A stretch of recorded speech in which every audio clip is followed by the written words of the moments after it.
Morning. Just a bit of an update that was what's going on.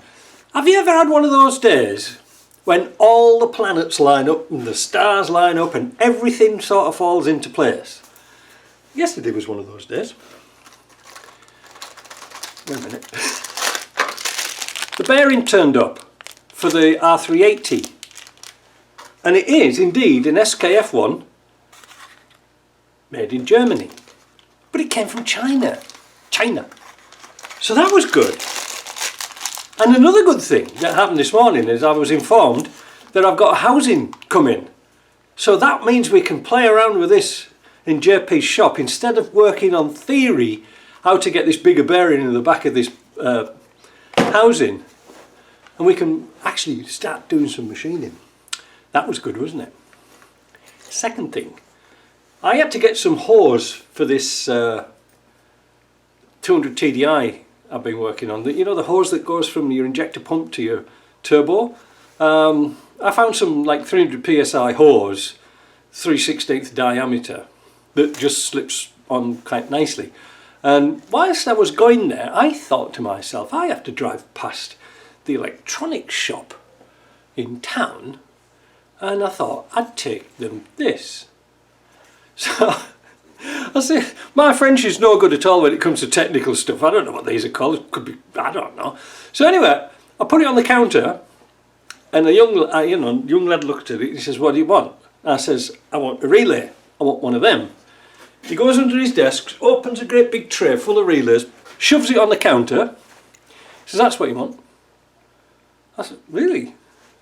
But I says, these have got 5 pins, and this one you've got here, this Omron, has only got 4, which a relay should really have. Really, you see, it's such a joke. Anyway, we tested it. And he says, "Yeah, in fact, it's just a support, like this one here. He says it's just a support, doesn't do anything." So he says that'll work. So we're going to try that today when it warms up a little bit, because it's -23 today, and I'm going to fanny about with the Range Rover outside.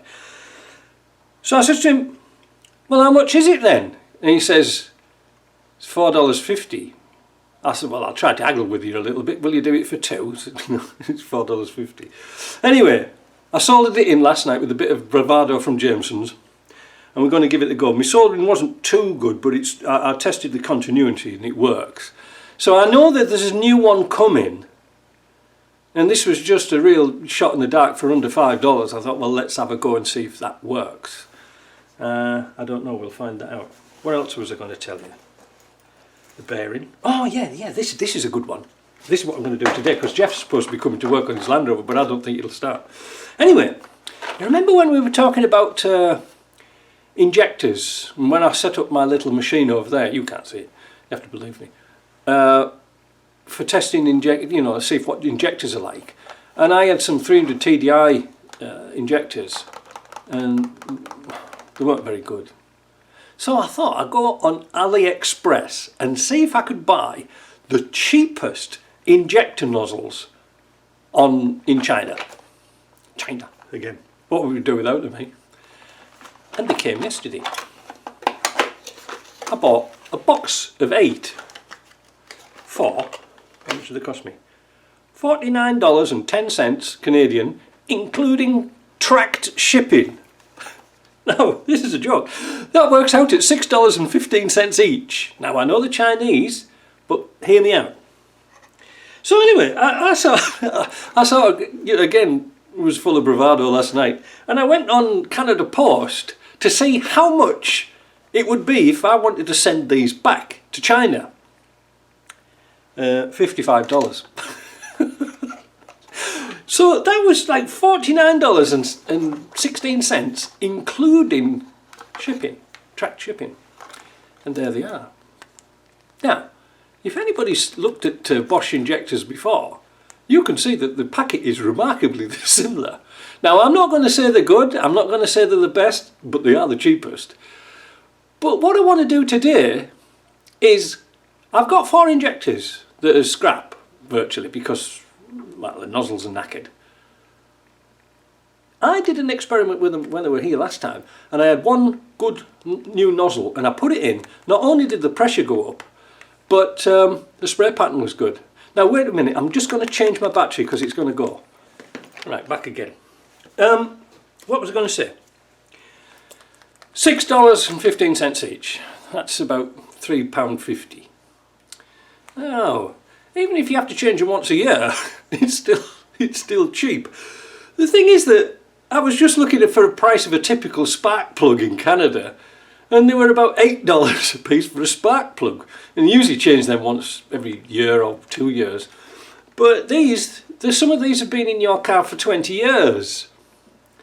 So the experiment today is going to be, can I make a set of good injectors, and I mean firing properly, pretty cheap, and without needing a pop tester? I'm just going to verify them with a pop tester, but it was something that you might be able to do at home yourself without a fancy machine. Because anything is better than a nozzle that's just shooting 1 or 2 jets instead of an atomised spray pattern. You know, anything's better than that. And they're kind of easy to get in and out, and they're kind of easy to change as long as you keep everything clean.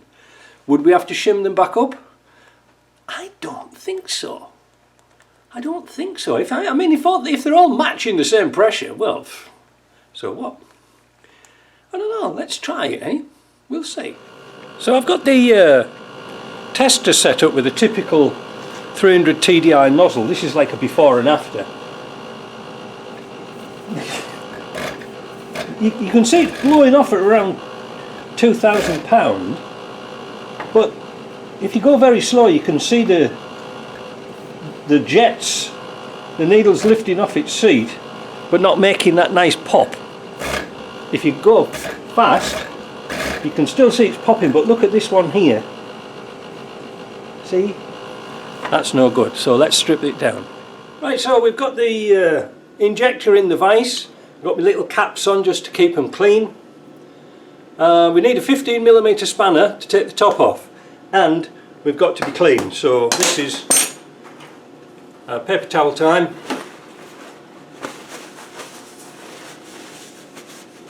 Now you can see how burnt these nozzles are, so they're not very good, are they? So we've got to get it all clean as much as possible. I don't know if it's going to work. It might do. It's got 2 chances, isn't it? They are tight. Now, I don't know if you can see, but before we take it off, we've got a ring of carbon on there. We'll blow it indiscriminately across the shop floor, along with everything else. And we're going to take that off. We need to keep the cap, but we don't want anything falling into the injector itself, because we're not going to put it through an ultrasonic cleaner. We just simply have an experiment to change the nozzle. Now hold on to the nozzle. Unscrew it, there she goes. Lift the cap off. Take the old nozzle out. There goes the pin. We don't need the pin, but it'll be good for demonstration. You see, you can see the state of the pin. You know, like it's all chewed up and things like this. And I've got to thinking that these are been banging up and down on its seat, and that would be losing pressure. Now, one thing you've got to understand in here, there's 2 pins and the hole where the injection goes. I'm just going to take a little bit of paper towel and clean that dirt off. I know this isn't the right way to do it, but you'll have the same sort of problem at home. Next, we take our new nozzle, and you can see it's got 3 holes in it. 2 are for the pin and 1 is for the transfer. You must line them up properly, like that. Put the cap back on, hold the nozzle down with your finger and screw it back on.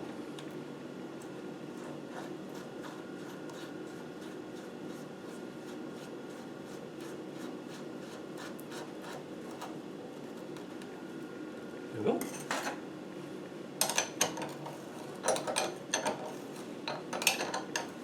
And tighten it down.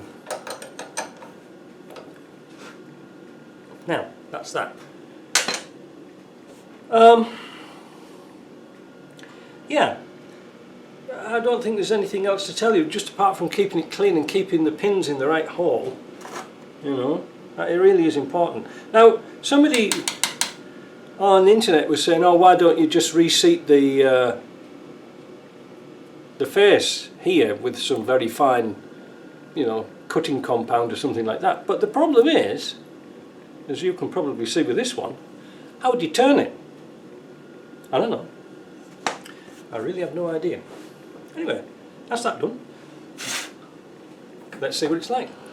Well, first of all, look at the gauge.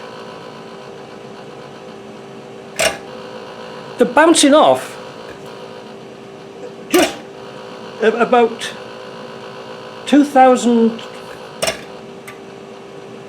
2,500, 600, about 2,700 pounds now. Before it was only going to 2,000. Now look at the spray pattern. It's not exactly earth-shattering, but it's better than the other ones. You see that nice fine mist?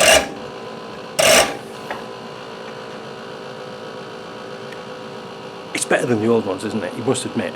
Now, what they're going to be like for longevity? I don't know. But that price, you could have them all day. My gauge leaks back, by the way, but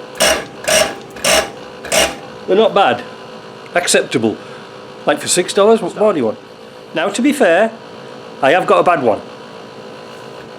The pressure, as you can see here, is good, but the pattern isn't. Watch. We've got a broad fan here. We've got a jet coming out here.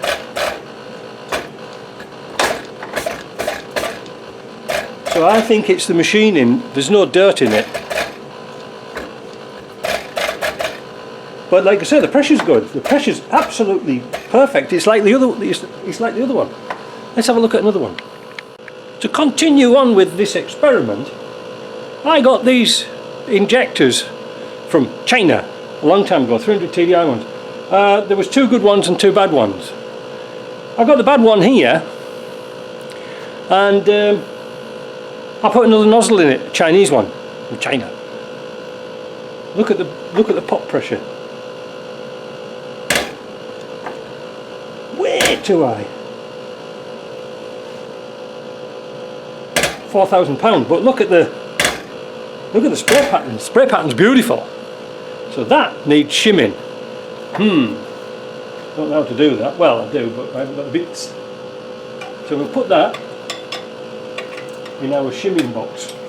And then we'll have a look at another one. I've got them all over the bloody place now. I don't know which is which now.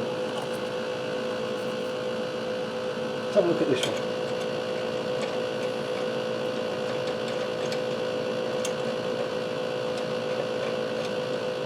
Yeah, 4,000 pounds a lot. They're only supposed to be like 20 bar. Well, 3,000.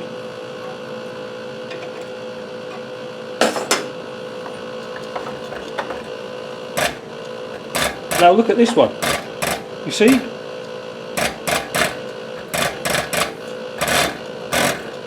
The spray pattern's good. The pressure's too low. See? Oh, good.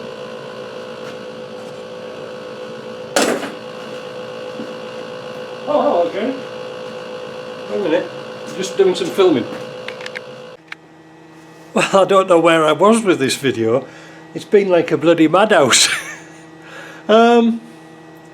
So I did my injectors and I ended up with a pile here of reasonably good 300 TDI injectors. And I'm not going to sell them, so don't ask, but I'll use them for myself. They were pretty good. Not 100%, I would say about 98% good. There was a little bit, but it was certainly a lot better than the ones we took out that were shooting jets and blocked and things like that. A very weird experience setting up the pressures. I know the shims, I know they're a 2-stage injector, but I don't think the shim, the accessible shim under the nozzle does much at all, really. We had some that was going up to £5,000 on the gauge. What's that? 3,200 megapascals, whatever one of them is. But yeah, I think they've got a good matching spray pattern. But by simply swapping the nozzles over from different injectors all afternoon, I managed to get some decent sets working. So I'm pleased about that. All I'm looking for now is some caps, protective caps to go on the end. Yeah, there are funny old things to set up. But like I say, you need a special machine to do those on, and this isn't it. But it gives you a good idea. So going back to that little relay box, I was all excited. I thought, oh well, you know, Jeff's been down, and we took a good 3/4 of an hour to get his truck started in the cold. It wouldn't have it. No block heater, nothing. -26 last night. Anyway, messed about with that, and I thought to myself, that little electronic box with the 3 relays in, I thought I'll plug it in and get it going. That'll cheer me up a little bit. And the battery was flat, hence that's what the charger's on for. It was flat as, it had 6 volts in it. So this has always been a problem with that Range Rover. Why does it, is it batteries? I don't know. I know it was cold last night, so cold just kills off batteries, but I really don't know. Anyway, we did do a check on that car for you know, parasitic draw. It'd be bloody paralytic tonight. And I couldn't really find anything really wrong with it. I don't know what's wrong with it. Anyway, my mission is to get the bloody thing going and get it out. So it's been, like I say, it's been a funny day. Don't know what we're going to do tomorrow. We'll find something though. See ya.